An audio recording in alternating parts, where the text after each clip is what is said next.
When you're 9 years old, the grade school powers that be separate the girls and boys into different classrooms and begin an annual ritual of education that continues for several years. Girls learn all about getting their first periods, weird hair growth, and unusual body odor. Boys, I can only assume, based on my experience, learn about making fun of girls, making fun of each other, and how to change a tire, I think. After watching an embarrassingly long video about a girl who played Dwarf and Annie on Broadway in her first period, we were given all sorts of pamphlets to bring home to our mothers, including an order form for a giant box of lady things. You know, like a period sampler pack. Obviously, I shoved these papers into the depths of my cluttered locker, never to be seen again until locker cleanup day. Of course, the Mom Network message arrived via telephone a few days later, when my mother called me down to lecture me and cried about how I don't talk to her about this very important day at school. "You never tell me anything," she complained. In my head, all I could think of was my dad's favorite line: telephone, telegraph, telenud. Nud being the collective whole of my mother, her sisters, and her mother. As soon as one of them knew something, the world knew. Mass communication that ran faster than I could possibly imagine, probably faster than the internet. I knew that the minute I told my mom anything, the world would know. And this whole period nonsense, totally embarrassing. I wanted nothing to do with it, until I was in middle school. When I was 11, I was already among the very unpopular, invisible kids in middle school. But my best friend in the whole world was a cool kid, and I wanted to be just like her. I distinctly remember when all of my childhood friends started to get their periods. They talked about it like it was a special club that only girls who had been visited by Aunt Flo could be a part of.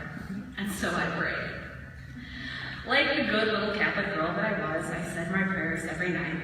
And I prayed to God, begging and pleading with everything I had to bargain, to get my period and be just like the other girls. Every night, a relatively similar prayer would follow the common prayers that I learned as a toddler. God, I know you're a pretty busy guy and all, but if you could please let me get my period, I would really, really be thankful. Also send my love to Grandma and Grandpa. Thanks. Of course, this is reminiscent of a strikingly similar prayer that I would eventually repeat several times through the course of college and sometime.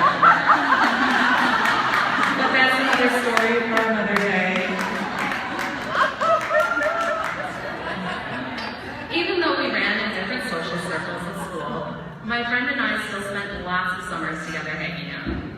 Of course, on the nights when I slept at my friend's house unexpectedly, I found myself sleeping in an old t-shirt, having an extra pair of clothes for the next day. On one particular morning, I woke up and went to the bathroom to discover that I had, in fact, shat myself overnight. I felt stomach pains the night before, but I was still painfully ashamed of my little mishap. I checked the fold-out bed and was thankful that nothing had stained that. What baffled me, of course, was how my poop managed to make it to the front of my underwear and hardly touched the ass end of my panties. I worried for the cleanliness of my lady bed, so I wet some toilet paper and wiped it clean. Embarrassed and afraid to say anything to my friend or anyone in her family, I wiped my underwear with toilet paper, rinsed them as best I could, and dried them with more toilet paper and put them on backwards. My thought process? The poop needs to stay on the poop side. I put the rest of my clothes on in feigned illness to get my mom to pick me up and take me home. For the next few days, I continued to discover that somehow I was crapping my pants with some frequency, without even realizing it. Being the quiet and shy, embarrassing girl that I was, I did everything that I could to hide the evidence. I threw at least 3 pairs of underwear away, spent a lot of time in the bathroom wiping myself and wondering what the fuck was going on. Eventually, the problem resolved itself when I went back to life as a preteen. We weren't called tweens back then. I continued to pray to God that I would get my period like the other girls. I wondered what it would be like when I finally did get my first period. A few weeks later, it happened again. I crapped my pants. Again! And somehow it kept sliding to the front of my underwear. I could not understand it. Was I sleeping on my stomach? This has got to be really bad for me, right? Of course, a normal kid may have gone to their parents for help, but me, I just kept throwing away underwear and spending a ridiculous amount of time in the bathroom. The third time it happened, the brown spots were less brown and more red. And all of a sudden I knew what the problem was. Apparently God had already answered my prayers 3 months prior, and I was cursed with Aunt Flo for all eternity. It was awful. First, I had to tell my mom. I dreaded this. I dreaded this more than anything in the world, not because my mom was just wonderful, but more so because I was incredibly embarrassed and ashamed to talk about anything personal. Everything embarrassed me. But I didn't want to talk about things, I didn't want to know about things, I just wanted to exist hidden. When I finally got out of the bathroom to tell my mom that I think I got my period, I failed to mention the last 2 months of panic-crabbing horror.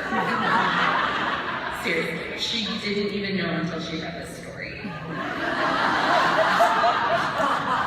I mean, no one tells you that it might come out brown the first time. They just say you're gonna bleed from your lady bits, and that's that.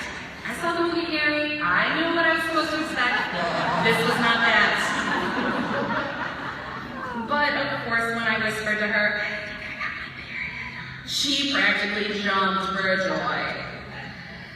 For someone who was anxiously awaiting my period the way some moms await their daughter's first dance recital, you'd think she would have been prepared. I mean, sure, I didn't ask her to order the period sampler pack when I was 9, but maybe a box of pads under the sink just in case? Yes, pads. I know, gross. Don't even get me started on that. Whatever, I was 11, and quite frankly, the thought of shoving something up my lady bits frightened the crap out of me. Just as not the period crap, that was different. My mom hadn't had a period in years, so she didn't have to deal with pads or tampons or bleeding like a stuck pig 60 fucking days of the year.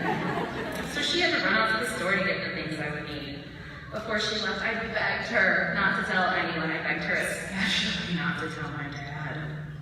Within hours, the entire family network knew that I had become a woman, including my father.